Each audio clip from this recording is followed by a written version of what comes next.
Hi, this is Brent. We're back again with another update. This week we're going to do something a little different, though.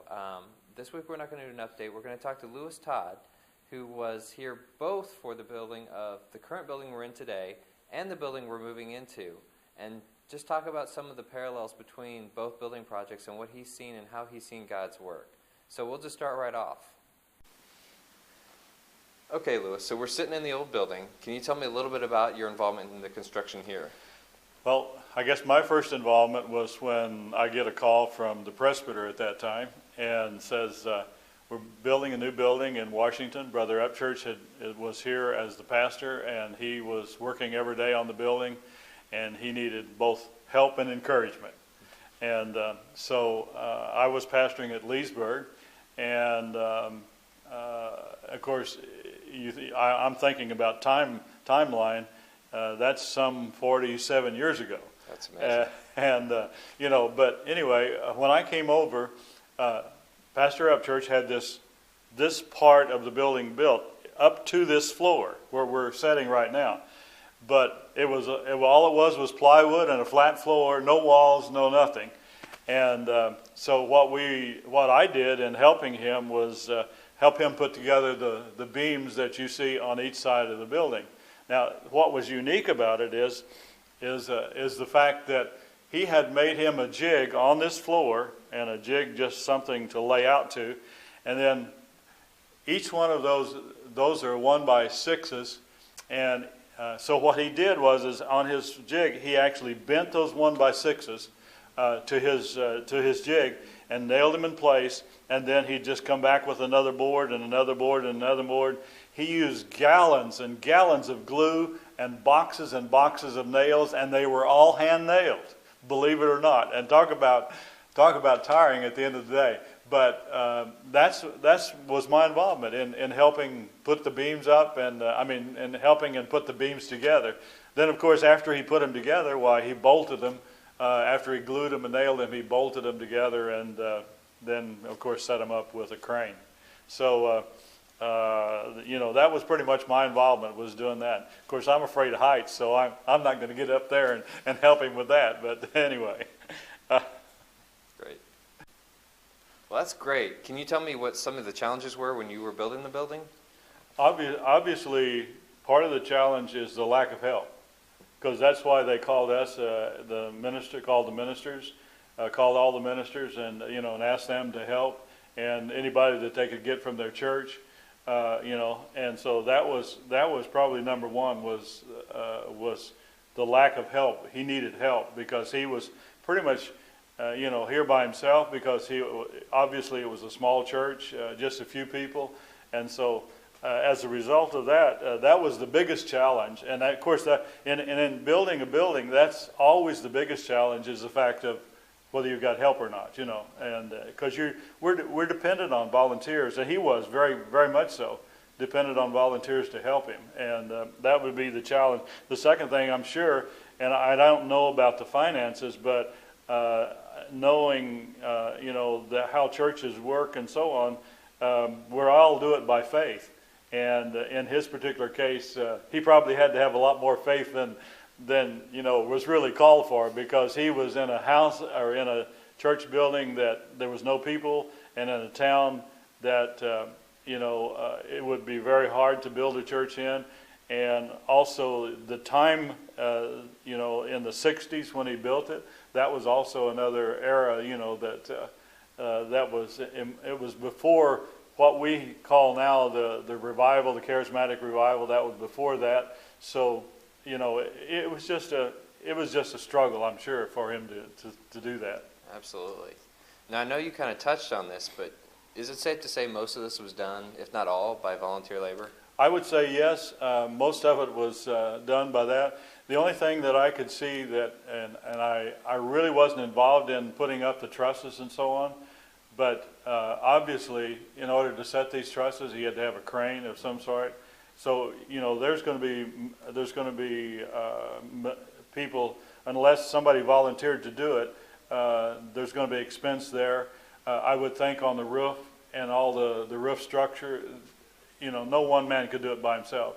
So he's going to have help to do that. And, but other than things like that, Yeah, it was pretty much built by volunteer labor. Wonderful. And finally, how did you see God work throughout the process back then? Back then, well, I think for us to see us in this building now is the result of God working then. Mm-hmm. Because for him as a person, even though he was a pastor and he was sent here by God, but for him as a person, the struggles that he went through in building the building, the struggles that he went through in financing it and putting it all together and so on, pretty much by himself, God had to be there. Mm-hmm. Because you and I both know that if he did it by himself without any help from the Lord, it wouldn't have went.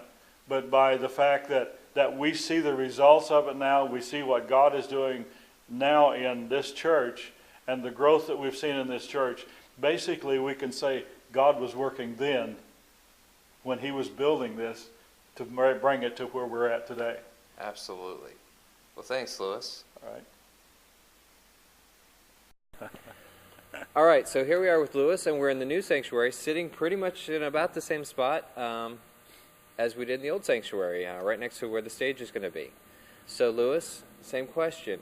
Tell us a little bit about your involvement in the construction of this church. Well, my involvement started, actually, for this building, my involvement started even before we bought it. Because one of the things I did before we bought the building, I'd come out and drive around it. Mm-hmm. And pray, and pray for if this was where the building that the Lord wanted for us, that He would make it happen, and obviously He has. But my second part that I did then was when we started looking at how to make this building into a church. I had a piece of software on my laptop I hadn't used in a number of years, but I said I believe I could draw that. So I sat down at my laptop and I drew up what I thought would be a decent plan for the church and what this plant could be, and I drew that and then presented it, and y'all liked it, and the church liked it, and so that's basically what we're using here. That was the second part. The third part is I'm really involved daily here at the working, and I'm volunteering my time, and I'm here, well, I guess every day. I had a little struggle at the beginning with some back problems, but that's all the Lord has touched me, and now I'm here every day working on this building. Well, that's great.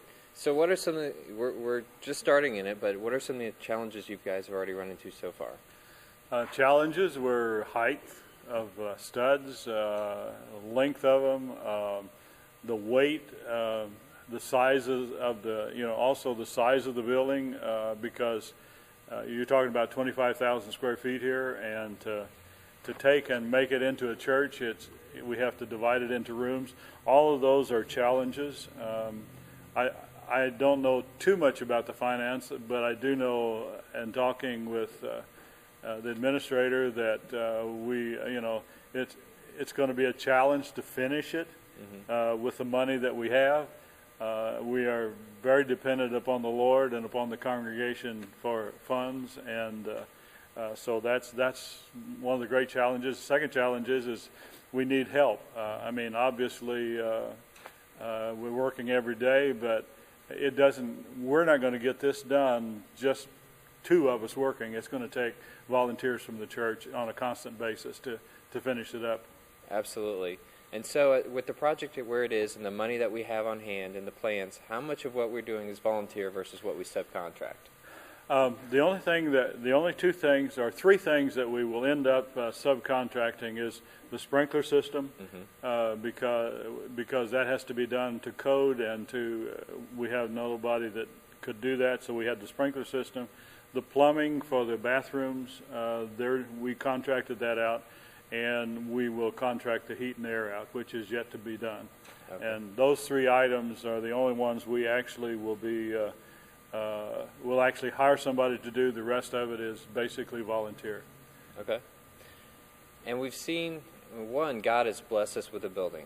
Yes. God has blessed us immensely so far, but are there any other ways that maybe we haven't seen, that you've seen, that God has really worked in this process?